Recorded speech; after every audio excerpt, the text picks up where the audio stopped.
Jälgime olulist erakorralist uudist. Florida teismelise, kes leiti surnuna Carnival kruiisilaevalt, 16-aastase kasuvenna üle mõistetakse kohut täiskasvanuna. Ja lisaks esimese astme mõrvasüüdistusele seisab ta silmitsi ka raskendatud seksuaalse kuritarvitamise süüdistusega. Ja föderaalvõimud mõistavad Timothy Hudsoni üle kohut täiskasvanuna. Praegu on ta siiski veel vabaduses, ta ei ole vanglas. Ja me uurime, kui kiiresti see võiks muutuda, arvestades hiljuti avalikustatud kohtudokumente. Me käsitleme seda juhtumit Law and Crime esituses. Mina olen Chris Stewart.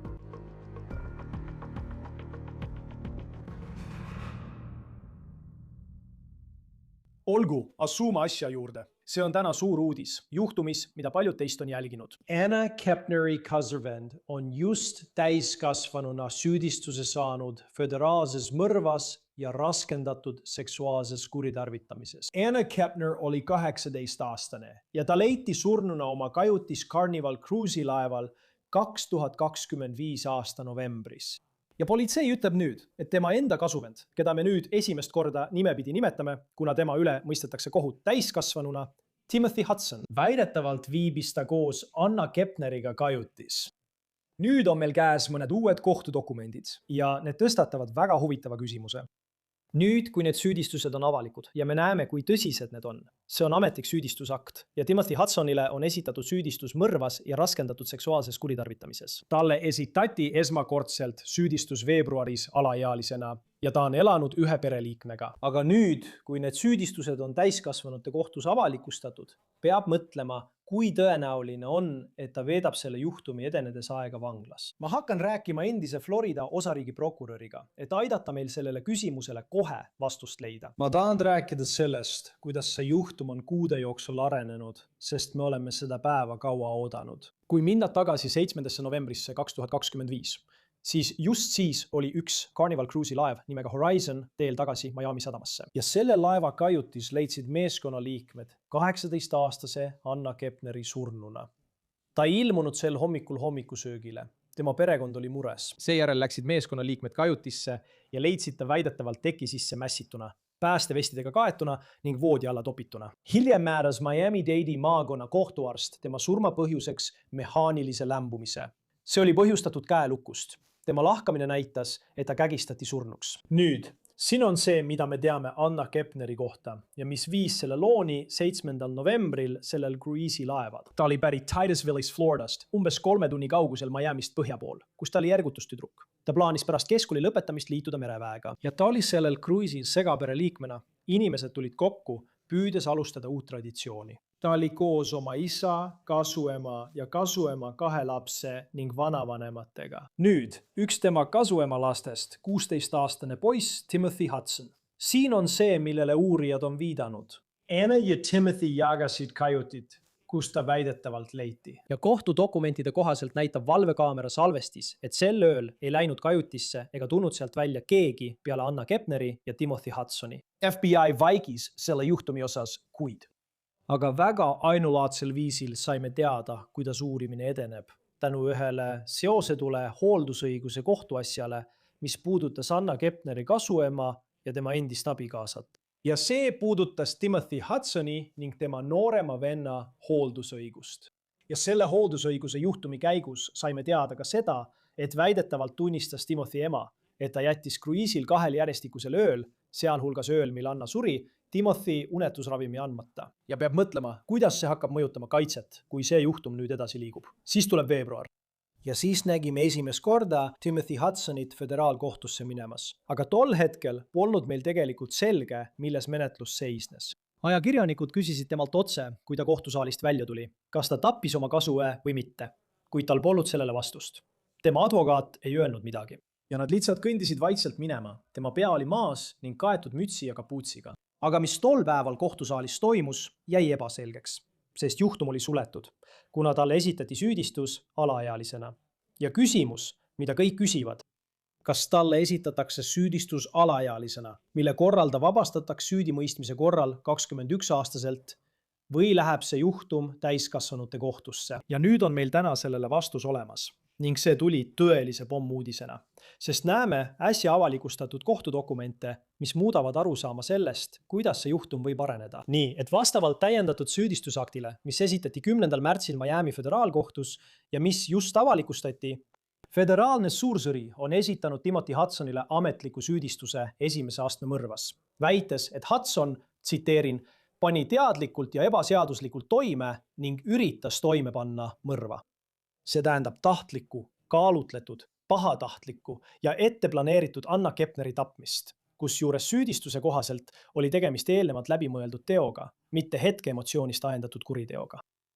Teine süüdistuspunkt on raskendatud seksuaalne kuritarvitamine. Ja ma ütlen teile, sest kui me oleme seda lugu jälginud, siis oli olemas raport, mis viitas lahangule, kus öeldi, et Anna Kepneril ei olnud seksuaalse trauma märke. Aga ilmselt usuvad õiguskaitseorganid teisiti, arvestades seda väga rasket süüdistust, mis võib süüdimõistmise korral kaasa tuua eluaegse vangistuse. Ja ma tean, et meil on veel pikk tee minna. Süüdistuses väidetakse, et Hudson, tsiteerin, sundis teadlikult AK-d seksuaalaktis osalema ning tegi seda AK suhtes jõudu kasutades. Föderaalseaduse kohaselt, see on föderaalseaduse järgi väga tõsine süüdistus. Ja just sellepärast sai prokurörid taotleda, et teda süüdistataks täiskasvanuna. Mõlema süüdistuse maksimaalne karistus on süüdimõistmise korral eluaegne vangistus. Aga taaskord, sellel teemal on veel pikk tee minna. Ja ma tahan väga selgelt öelda, et need on praegu vaid süüdistused. Ja Timothy Hudsonit loetakse süütuks. Aga siin on see, mis teeb selle juhtumi juriidiliselt oluliseks. Hudson oli väidetavate sündmuste toimumise ajal 16-aastane ning teda mõistetakse nüüd kohut täiskasvanuna. See otsus jõustus 10. aprillil vaid 3 päeva tagasi, kui föderaalkohtunik andis korralduse asi täiskasvanute kohtusse üle anda ja kogu kohtutoimik avalikustada. Ja nüüd saame teada, kui palju tõendeid valitsusel selles asjas on. Täna samuti avalikustatud tõendite esitamise dokumendi kohaselt on föderaalsed prokurörid andnud kaitsjale üle tõendid. Surnuke lahkamine, fotod ja röntgenipildid. Kohtuarsti täielik aruanne märkmetega ning kellegi mobiiltelefoni andmete väljavõtte, mis arvatakse kuuluvat Anna isa nimele. 4 kehakaamera videod Miami-Dade'i šerifi asetäitsatelt ning FBI ajajooned, mille koostas juhtumiga tegelev eriagent. Janiel on Cafaro failed. Pharaoh.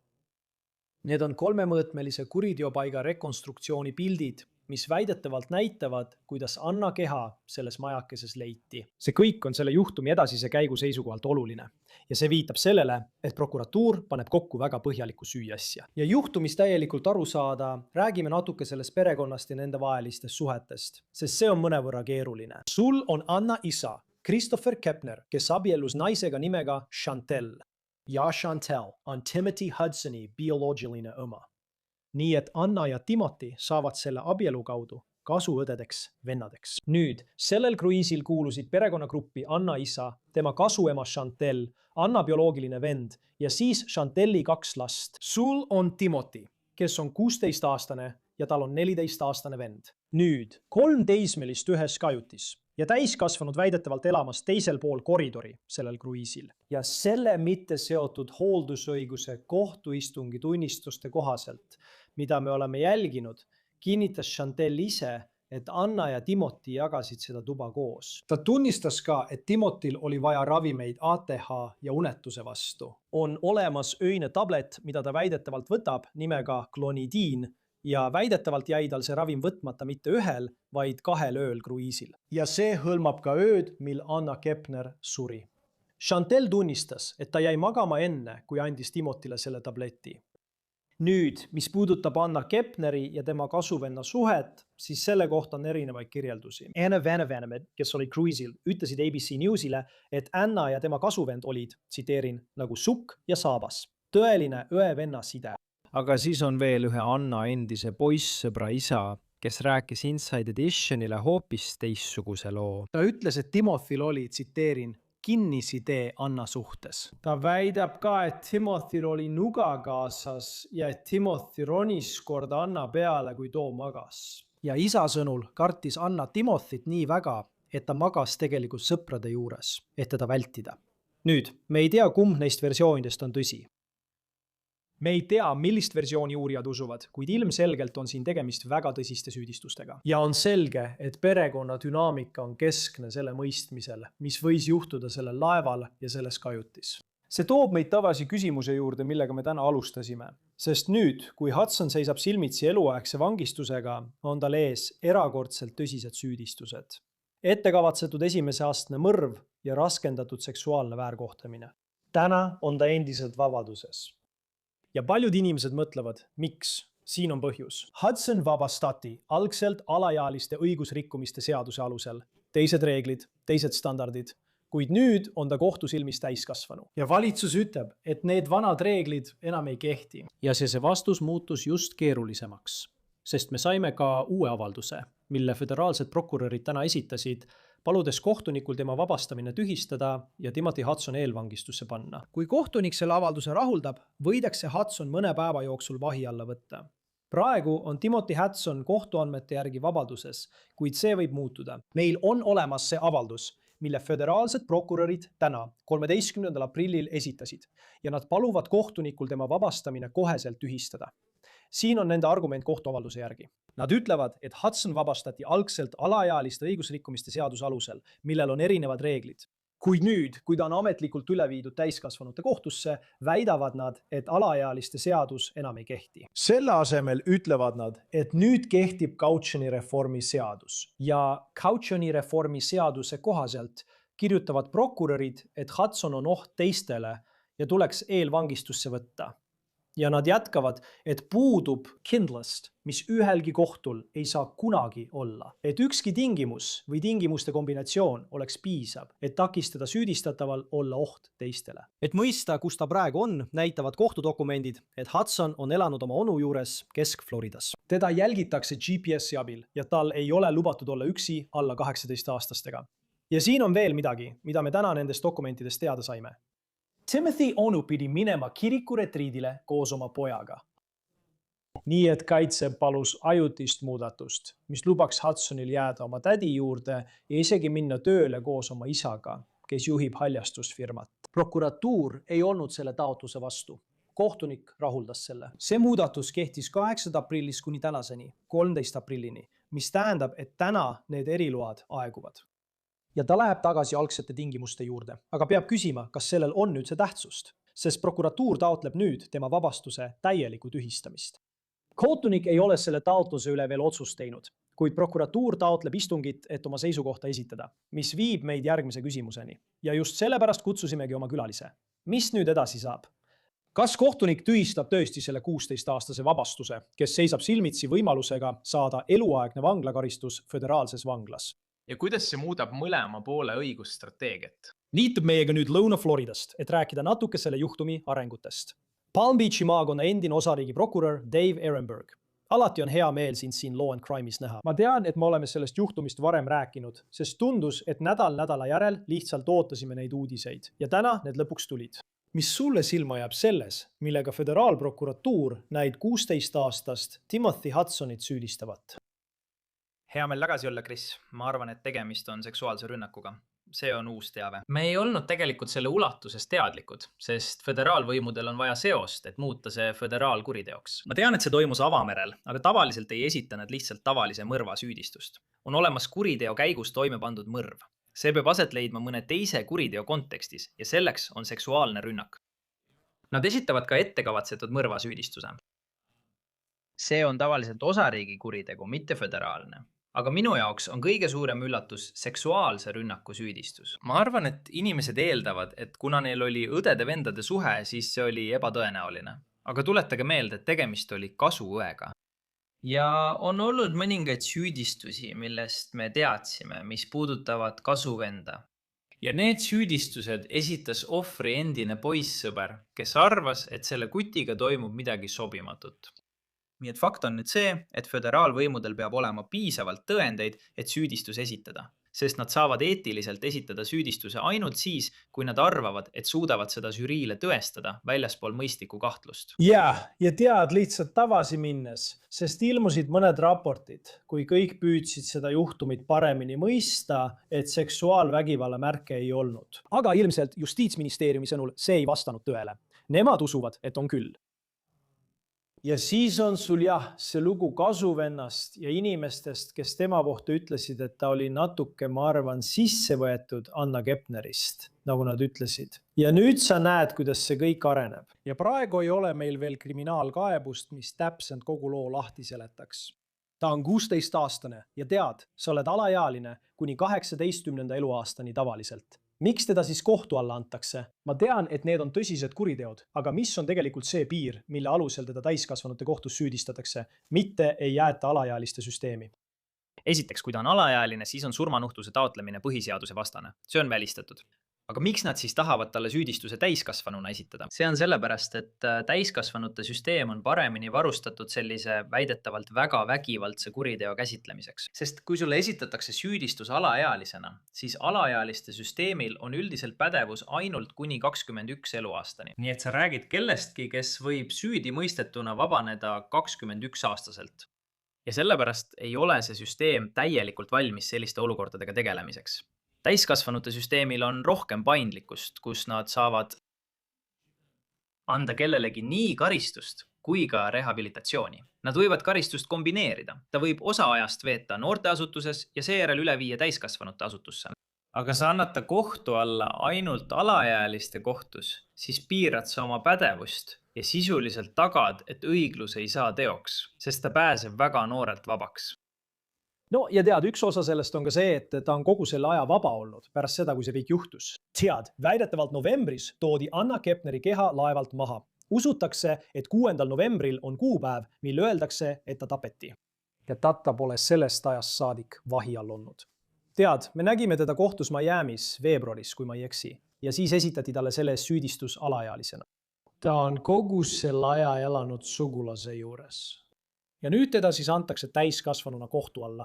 Ma tean, et Justiitsministeerium esitas taotluse, et teda hoitakse eelvangistuses. Kui tõenäoline see on? Sest need on 2 väga tõsist süüdistust, millega ta silmitsi seisab. Ja isegi 16-aastasena hoitaks teda eelvangistuses, kuna see juhtum liigub nüüd täiskasvanute kohtusüsteemis edasi. Õige.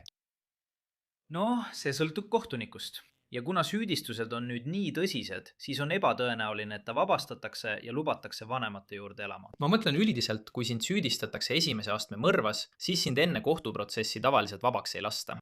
Üldreegel on see, et eelistatakse eelvangistusest vabastamist. Aga kui keegi kujutab endast põgenemisohtu või ohtu kogukonnale ja kui sind süüdistatakse seksuaalrünnakus ja mõrvas, siis see näitab üsna selgelt, et oled kogukonnale ohtlik. Sind ei vabastata enne kohtuprotsessi. Nii et kuigi tema vanus on alaealise oma, koheldakse teda siin täiskasvanute kohtus nagu täiskasvanut. Nagu sa tead, on suur erinevus föderaalse kohtusüsteemi ja näiteks Florida või Miami-Dade'i maakonna kohtusüsteemi vahel. See, et seal on kaamerad, ligipääs kohtusaali ja kõik sellega seonduv. Millised on veel mõned erinevused, mida me võiksime näha, kui see asi nüüd liigub läbi täiskasvanute kohtusüsteemi, võrreldes sellega, kui see toimuks ringkonna kohtu? Kas sa mõtled võrreldes osariigi kohtuga? Kui teda oleks näiteks kohtusse andnud Miami-Dade'i maakonna osariigi prokurör, kuidas see oleks välja näinud võrreldes sellega, kuidas asi nüüd kulgeb, kui ta on, ma usun, Florida lõunapiirkonna föderaalkohtus. Kui sind mõistetakse kohut alaealiste kohtus, hoitakse istungid salajas ja keskendutakse pigem rehabilitatsioonile kui karistamisele. Aga nüüd täiskasvanute kohtus on keskmes karistamine. Ja see on avalik. Ma mõtlen, et avalikkusel on juurdepääs dokumentidele ja nad saavad selle isiku kohta rohkem teada kui siis, kui ta oleks olnud alaealiste kohtus. Aga erinevus seisneb siin selles, et kuna teda mõistetakse kohut föderaalkohtus, mitte osariigi kohtus, siis kohtusaalis kaameraid ei ole. Ma arvan, et see on siin kaitsjale eelis. Ma arvan, et föderaalkohtud peaksid ajaga kaasas käima ja lubama kaamerad kohtusaali. Me tahame rohkem läbipaistvust, mitte vähem. Eriti ajal, mil on nii palju valeinfot ja vandenõuteooriaid. Kuna teda mõistetakse kohut täiskasvanuna, on avalikkusel rohkem juurdepääsu teabele kui siis, kui tema üle oleks mõistetud kohut alaealisena. Kuna ta on föderaalkohtus, mitte osariigi kohtus, siis kohtusaalis kaameraid ei ole. Ja kui rääkida tema võimalikust kaitsest ning mõnest avaldatud raportist, siis üks neist oli see, et ta olevat oma vanavanematele öelnud, vähemalt nii nad intervjuus ütlesid, et ta lihtsalt ei mäleta midagi juhtunust. et tal oli mälukatkestus. Me teeme, et tal võis olla probleeme unetusravimitega, mida ta kasutas. Ja me teame seda läbi hooldusõiguse menetluste, mis toimusid tema ema ja isa vahel. Aga mis puudutab väidet, et tal oli mälukatkestus, siis prokurörid väidavad, et ta läks tuppa, kust hiljem leiti Anna Keppner surnuna. Ja osa kohtuekspertiisi tõenditest, millest me veel ei tea, eriti mis puudutab väidetavat seksuaalset väärkohtlemist. Kuidas see kaitse võiks mängu tulla? Tead, ükskõik millise advokaadi puhul, kes teda esindab. Jah, kaitse viitab isiklikele asjaoludele, ravimile, mida ei antud. Aga seaduse järgi hinnatakse tõendeid tervikuna. Nii et meil on siin tõenäoliselt 7-päevane kohtuprotsess, kus prokuratuur esitab tuhandeid lehekülgi tõendeid. Nad on alla laadinud mobiiltelefonide andmed, neil on tunnistajate ütlused ja nad näitavad, et mitte ainult ei ole tõendeid selle kohta, et tal oli ettekavatsetus, vaid nad näitavad ka tema hilisemaid tegusid, kus ta üritas oma jälgi peita. Ta üritas surnukeha varjata. Sellised asjad näitavad, et see polnud juhus. See polnud sellepärast, et ravimid oleksid valesti mõjunud. See oli sellepärast, et ta kavandas seda ja üritas seda hiljem varjata. Nii et tal saab olema raske sellest pääseda. Ja isegi kui tal õnnestub vandekohtule tõestada, et siin polnud ettekavatsetust, siis teda süüdistatakse ka mõrvas teise raske kuriteo toimepanemise käigus. Ja mõrv teise raske kuriteo toimepanemise käigus tähendab, et sa panid mõrva toime teise raske kuriteo sooritamise ajal ning selleks oleks seksuaalne kallaletung. Nii et siin pole tingimata vaja ettekavatsetust, et sellele mehele eluaegne vanglakaristus määrata. Ma tean, et oli teateid selle kohta, et ta läks pärast seda haiglasse ja selle ütlesid tema vanavanemad ühes intervjuus. Ma arvan, et see oli ABC Newsile. Ja siis oli palju infot selle kohta, kuidas uurimine nende teada kulges, mis oli avalikkusele teada. Ta läks haiglasse, teda hinnati seal ja siis kuulsime, et tema ema tunnistas väidetavalt, et ei andnud talle unetusravimit, mida ta tol ööl võttis, kui see kõik juhtus. Fakt, et ta seisab endiselt nende süüdistustega silmitsi. Mida see sinu arvates ütleb uurijate töö kohta? Kuidas nad uurisid tema vaimset tervist? Kas tal on mõni diagnoos? Ja siin me nüüd oleme. Ta seisab endiselt silmitsi äärmiselt tõsise kuriteoga selle eest, mida ta väidetavalt selles kajutis tegi. Ma arvan, et mobiiltelefon oleks olnud oluline. Nad võtsid sellelt inimeselt ja teistelt mobiiltelefonide andmeid, et saada täielik ülevaade toimunust. Ja ma arvan, et digitaalsed tõendid võisid anda tõendeid selle kohta, et oli planeerimine, oli kavatsus. Otsingu ajalugu on oluline. Mida ta enne seda otsis? Kellega ta räägib? Mida ta pärast seda ütles? On palju asju, mida nad uurivad, et näidata kaalutletud tegutsemist, mitte lihtsalt reaktsiooni ravimite mitte saamisele. Ja seetõttu arvan, et tal saab olema väga raske vältida hullumeelsuse kaitset, kasutada süüdimatuse kaitset või väita, et ta ei teadnud, mida ta teeb. Ta ei planeerinud seda, ei mõelnud sellele. See oli lihtsalt reaktsioon, nagu mingi koletis oleks temasse pugenud. Ma arvan, et see saab olema keeruline, sest kui sa hakkad oma kuritegusid varjama, siis ei tundu see enam nii spontaanne. Kui sa hakkad oma jälgi varjama, siis tundub, et see oli planeeritud. Kaitseadvokaadina selles asjas, kui suureks üllatuseks sa arvad tänast päeva olevat, arvestades, et ta süüdistati juba veebruaris mõrvas? Sa teadsid seda kõike juba praeguseks. Ma mõtlen, mis oli. Tead, kui sa saaksid meid viia sellesse olukorda, milline on süüdistatava ja tema meeskonna seis praegu, eriti pärast veebruari, kui sa tead, et need on süüdistused, millega ta silmitsi seisab. Sel hetkel oli asi alaealiste kohtus. Ma arvan, et üllatav on see, et seksuaalne rünnak on seal sees.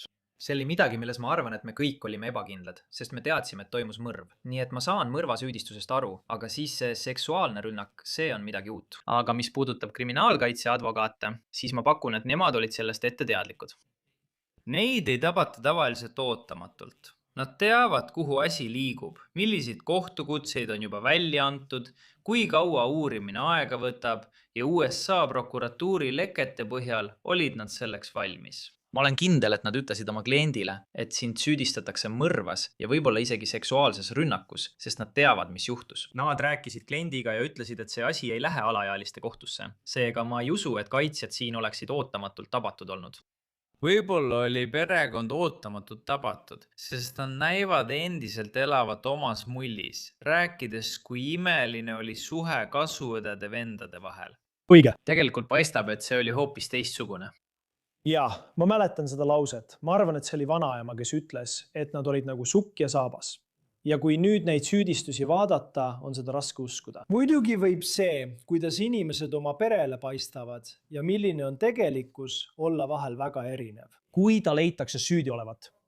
Enne kui ma jõuan selleni, milline võimalik karistus võiks välja näha, mõtlen ma prokuröridele. Teil on temast video, ta läheb tuppa, mees läheb tuppa, naine leitakse järgmisel hommikul.